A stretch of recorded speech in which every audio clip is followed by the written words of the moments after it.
Curious, Jake, do you have some type of blue your locations? Obviously, this might be dependent on size, but do you have a target for, hey, we want to have max 5 team members at this location? Or is there any type of blueprint around how many staff?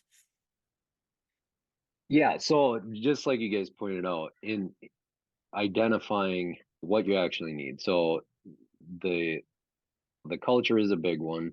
The hard part with the culture piece is when you have multiple locations as you grow, Mhm. Mm. who's establishing the culture? Yep.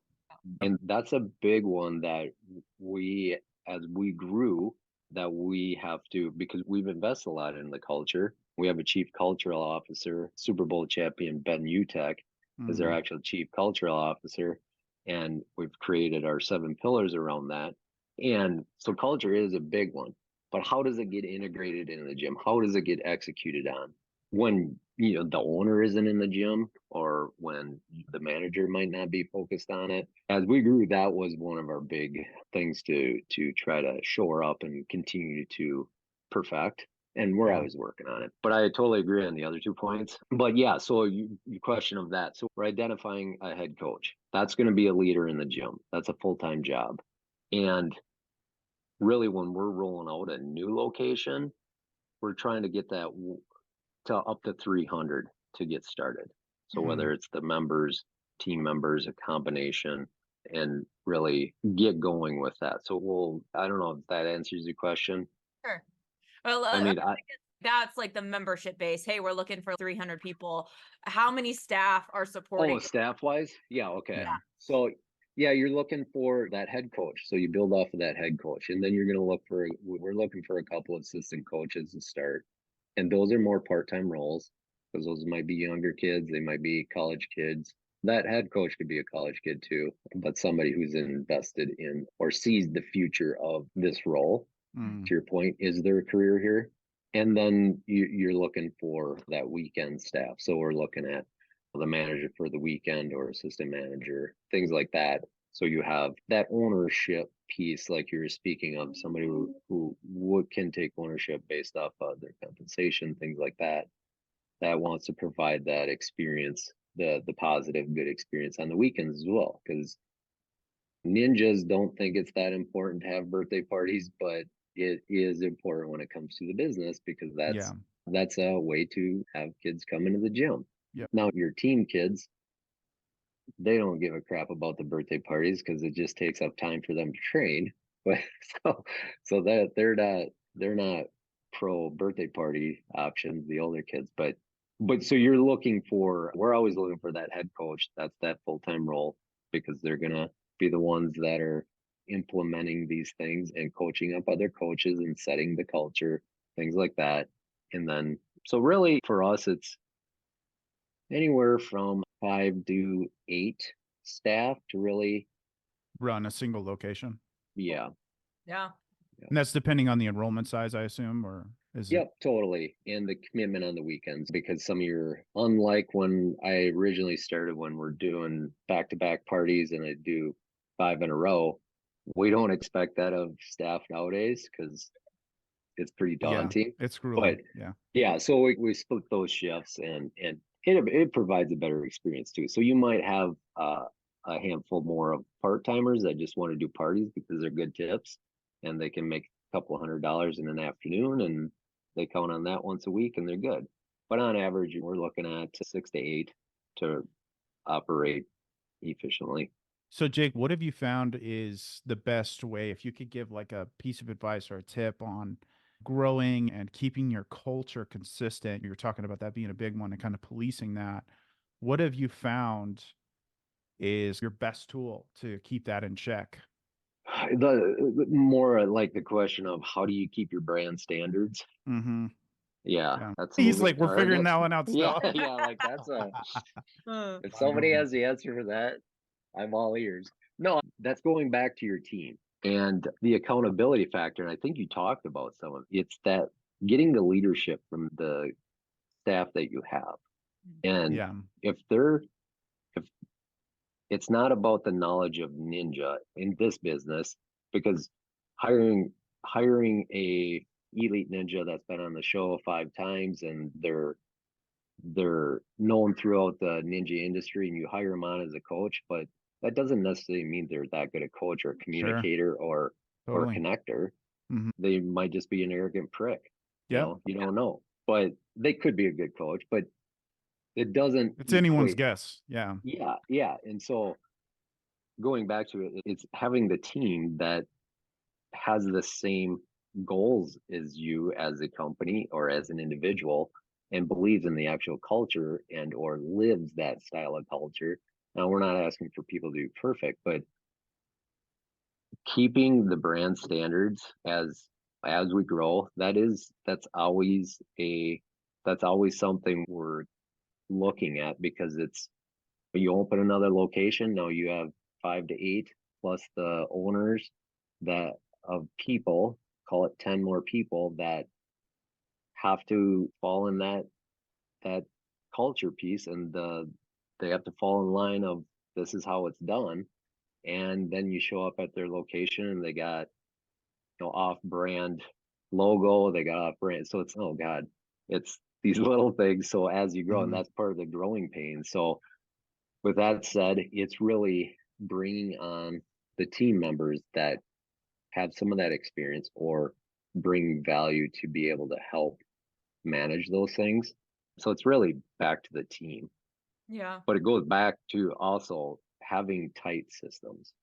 If you don't Yeah. have the systems in the playbook, and you guys know this based off what you guys are doing too, is just don't deviate from it and you can be successful. Mm-hmm.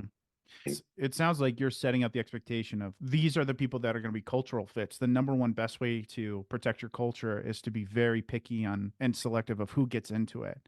Hmm. Yeah, sometimes you miss, but Yeah, that, sure. Sure. Yeah.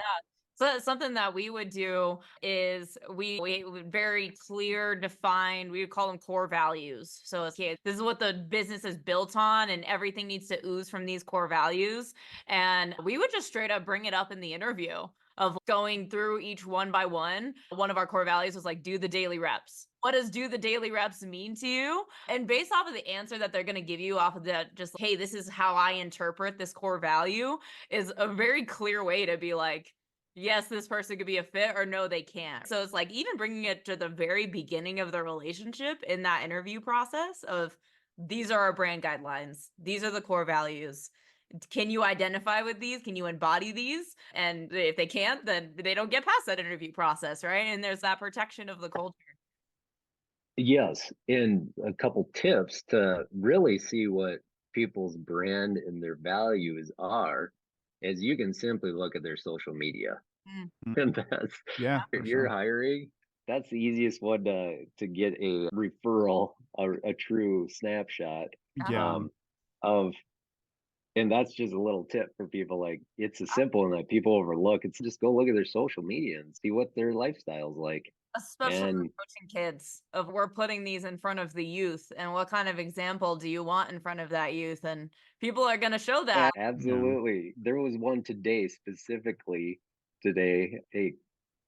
Somebody responded to one of the ads for hire for a coach, and my office admin had texted the profile picture to me and my partner, and I was in another meeting, and I just was like, "Oh my god!" And that was like on his home page of his Facebook, and Katie's what?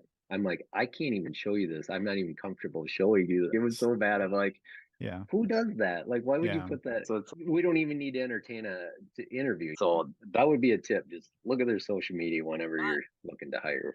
Maybe some time, right? This is get them qualify them out right away.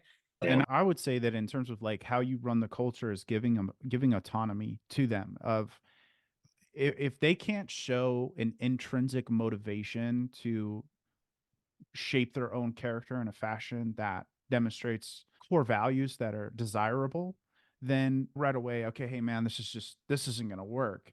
I Yeah. think that's the one thing that I've seen a lot of owners do is they'll make a bad decision in bringing somebody onto the team, and it's they ride that bad boy into the ground. They ride that missile right into the ground instead of being able to recognize early on the warning signs and the red flags and just saying, hey, man, this is why we have a 90-day probationary period. Because I tell people all the time, it's like, You can be anybody you want on a resume, and you can be anybody you want in a couple of interviews, but it's really hard to fake it for 90 days. And so if they're in there and you start to see that person that was presented to you revealing something underneath, and you're giving them the autonomy, you're not pointing these things out to them. You're looking for people who can come in, get with the system, and start to print themselves. I say that's the sign of a healthy culture, is it's reproducing itself, Self-replicate. right?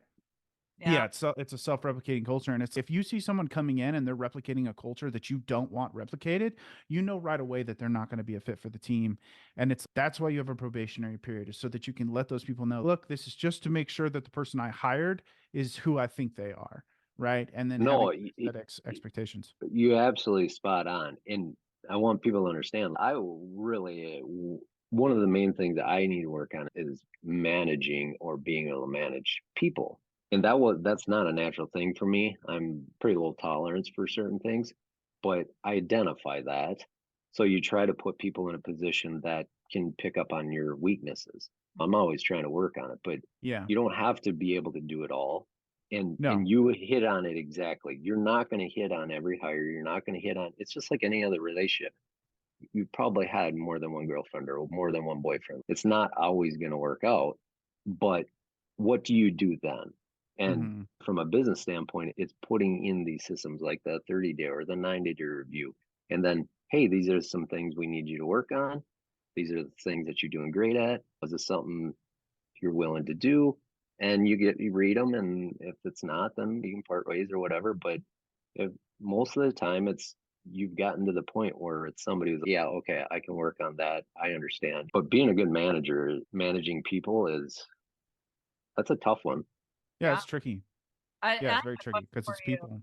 around that, based around like the protecting the culture, making sure that we're aligning with brand guidelines. You even said it yourself of, I'm trying to find people that have the good people skills, right? Because maybe that's a weakness of mine. But when you're talking about leadership positions, right? Your program directors, your head coaches, right? That's what you identified. Are you promoting within for these positions, or are you outside hiring for these positions?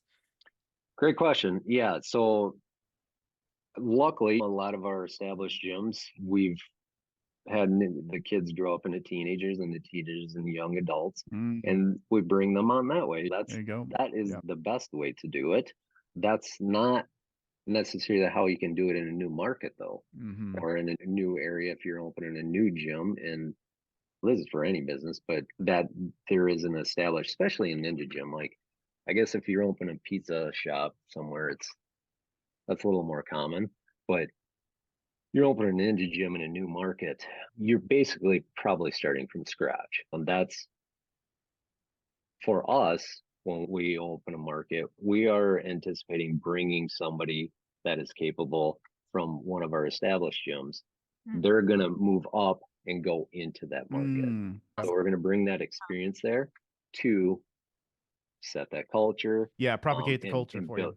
And build it that way. But we've done it from outside in too, bringing somebody outside and bringing them in. But that you're looking for a higher level person or somebody with experience that understands the importance of the business side and the relationship side and the ninja side. But really, it's 50-50, honestly, bringing hiring within and then bringing outside talent in. Yeah. Just because of the demands. Like, you would probably prefer to be 100% internal promotions, but absolutely, yeah. No but doubt about it. that's just not doable with the demand for what's in the Correct. market with how many people you need.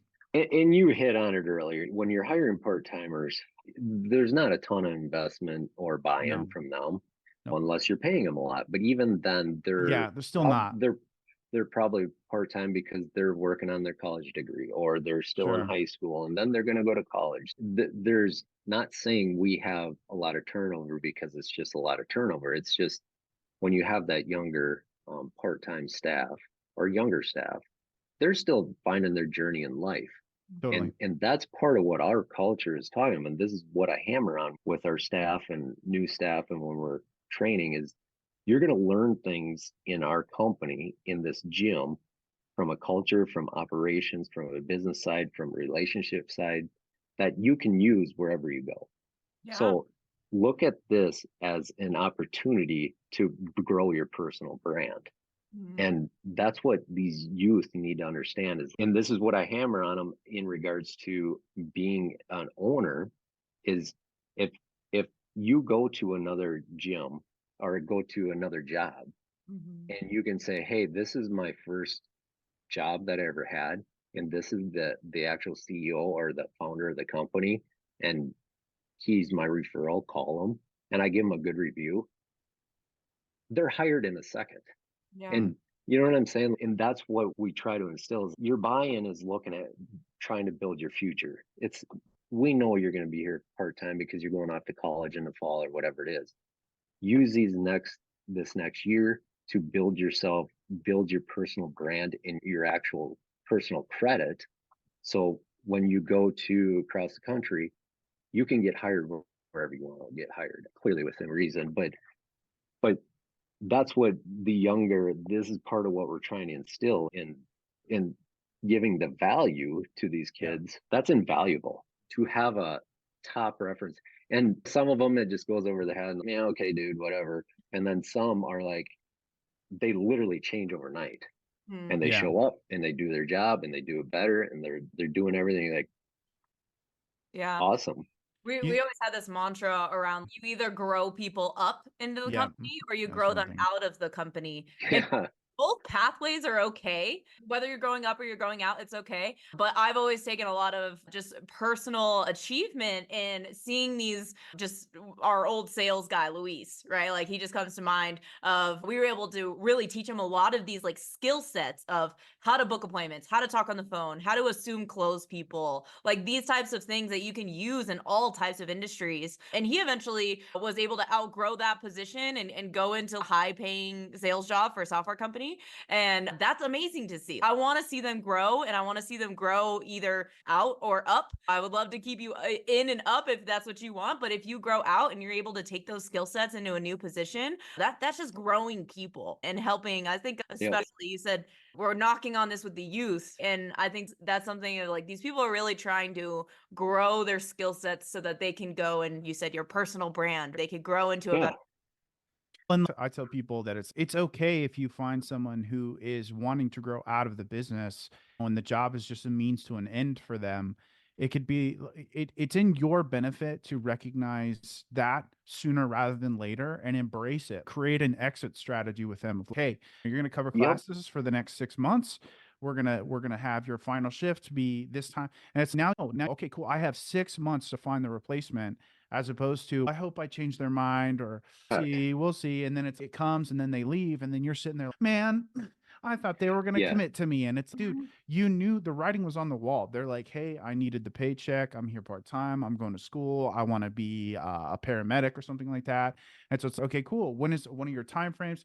And so it's if they Correct. can't see a future in your company, you need to just get over that, embrace the fact that they want to transition out and be like, look, I need the coach right now and I need the time to find the replacement. So it's you have 6 months to find a really good person that ideally will be someone you grow up into the company instead of out.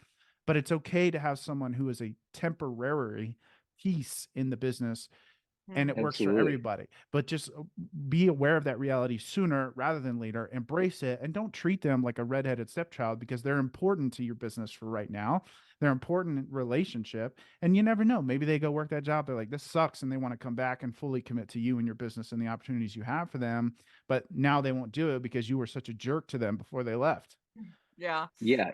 It and with that said, 30% of the time, if not more, they end up coming back because Mm. they're Yeah, that's a young. good They have point. dreams. They're going to go here, and then the world chews them Smacks up, them spits around. them Yeah, out, and then they're like, "Shit, that was brutal." terrible. So Yeah, hey, and then you welcome them back. And with that said, that's perfect. It's the communication piece of knowing, hey, your manager's working with the staff, like understanding, hey, Sarah's going to be gone or Billy's out yeah, in 6 months. right. We need to start planning. We need to, Exactly. Now, and what you want. You're successful or that coach has been successful when staff are sad they're leaving, Mm. yeah, and totally. and that's okay. It's just stay ahead of it, like you're saying. Be proactive, and don't assume young staff are going to be around forever because Yeah. they're usually not. Well, You and don't insult them and be like, "Oh, this is Right. totally something your generation would do." It's yeah, the you millennials. Yeah, yeah, Right. I can't stand that, man. This mentality that people will get of just generational blaming. It's like even if it is true. I'm not saying all of the allegations are false, but even if they're Yeah, true, totally. it's like crying about the world having sin and brokenness in it. It's dude, it's reality. Now we have to deal with that. We Yeah. can't just sit there and be like, it should all be better than this. It's okay, fine. But to me, it's this is what you have to work with it. That's the entrepreneurial journey. Is like this is what you've got. Make it work. And that's what I was saying is not all of your coaches are going to be passionate about the No, actual ninja, but right. you can get them bought in by going, no, no, you're learning skills here on how to communicate. Like one of our staff, she was going to be a teacher, and I specifically said, do you think being a better communicator is going to help you in your teaching? She's, oh yeah. For I'm like, sure. work on that. Right. Make that your goal tomorrow on your shift. Try to communicate better. Try to speak to parents because she was younger, and for younger adults, they're not used to communicating with parents in the sense that they're not a parent themselves. They don't Sure. understand a lot of it. Like it's just not relatable. So work on that. And she ran with it. And that's what made her more effective in the gym rather than going, well, you should really be more passionate about ninja. And that helps. But if that truly, they already know in 6 months they're going back to school and they're working on something else, get them to work on skills that'll help you in the gym, that'll help your business and help them. Yeah, So I that would think be my advice. And I think that's a fantastic advice from the standpoint of look, people are just naturally selfish. They're naturally in it for them. And if you can take their selfish desire and tie it to Right. something they're working on within the business, so Yeah, now plan for that. scenario, I think that is huge for people. Look, what do they want about life or out of life? Right. What kind of skill sets are they trying to grow? And I think that this brings up a really important piece. Here's another question for you is this all stems around clear and open communication channels, right? Because a lot of coaches are going to maybe harbor the fact of, I don't want to let them know I'm leaving in 6 months and I need the job and Hmm. maybe they're going to let me go or whatever it is. And then it just gets sprung on these gym owners. Here's my 2 weeks. And they're like, I wish I would have known. And it's like, did you ask? Did you have the opportunity? So I guess the question is like, what systems or what kind of things do you have in place in your business right now that speak directly to like the communication channels? Is there weekly meetings? Is there That's one-on-one yeah. meetings? Like, what does that look like? No, that's a great question. This is something like when you're dealing with a lot of staff and chain of command, there's probably 1,000 books written on it, but that is something we've been working on too, because that's part of growing pain. Um, you have a manager leave a gym and now they've had personal Mm, relationships with the yeah. staff, and now the staff are like, new person comes in, they're like, this guy doesn't know or this gal doesn't know anything about ninja or blah blah blah. So they got to earn that respect and they got to earn that trust. And if they're not particularly the best manager to do that, it's a problem. Mm, Part of it is establishing those leaders in the gym. Going back to what we're talking about in regards to that head coach, that's going to be a leader in the gym. So they're the ones that filter it down to the other coaches. That might be the part timers, whatever it is. And then you have the assistant manager and the manager or a variation of that. And they're going to roll the head coach can roll it up to them. And if there's things that are going on or issues or good things, whatever it is, and then it can come up to the ownership from there. But really for us, you don't want to bog everybody down in meetings. You brought up meetings like, Yeah. but we do. We don't bog them down, but we do have meetings. So, Sure, you know, sure, the sure, sure. the, Yeah. the coaches might hop on a call, the managers will hop on a call. And we have certain team meetings every couple of weeks, things like this. But and that's part of it. I'll give you a specific example. So we had a coach who's been around for a long time. He's a pro ninja, and he only helps on like part time for 4 or 5 hours on one evening for one of our advanced classes. And he hasn't really been plugged in and he doesn't get much reps with other staff and stuff like that. So he does his shift and he coaches and whatever and goes competes on weekends and whatever, but he's not getting informed. He wasn't getting informed the best he should have been. And so he felt like there was just a huge breakdown. mm, And part of that is how do you communicate and make sure you're communicating with the part timers that have limited shifts and might not be seeing the emails or looking at the emails. Yeah. So, and that's another thing when you have some of these younger staff, or they don't look at emails and stuff. So they're not looking at a newsletter or whatever. Yeah. So you have to leave these notes on the desk, or you have to text them during the shift or before their shift. Hey, FY, here's da da da. It's going back to the communication piece, and that's the manager portion of it. Actively managing every day or every week and making sure you're at least getting the information and the open lines of communication with not only the staff that roll up to you, but all of the staff, and don't think you're above it or below it. Because I'll talk to anybody in the gym, but that leads to problems too, because then Yes, they're it like, well, does. Yeah. then they're like, Jake said we can do Yeah. this. Leap Like, in the whoa, chain of command. yeah, Yeah. yeah. It's like, Yeah. necessarily say that, but Yeah. so, but that's part of what I've had to learn to do better is not disrupt that chain of command, because I'm a pretty personal guy and I walk through the gym and say hi to everybody and talk whatever. And some of them don't even know who I am, or they're like, hey, when that guy start or whatever. But yeah, but so these are things that I've had to learn too, is I can't be overstepping or going in between my manager and then making it messier for them as the owner. And so that's going back to part of what you're saying, is implementing these systems so there is a clear chain of command. Yeah. But for us, really, it's a couple meetings a month so everybody's informed, and you have to be strict with that so it does happen. It's just the execution factor. Yeah, Sure. absolutely. This has been such an insightful conversation. I have one last question for you. You had discussed I was in business 20 years before this, and somebody would watch this video and be like, Jake, you just had a line out the door. Day one was like overnight success. And that's just not the reality, No. right? It's years of failing. It's years of doing these other businesses to bring this knowledge forwards into what you've done. I guess the question is, if there was somebody brand new starting a ninja gym, thinking they're going to hit it and be an overnight success or whatever, like what piece of advice would you give them going into opening their first gym? Besides just buying a Conquer Ninja franchise, I would say buying the systems.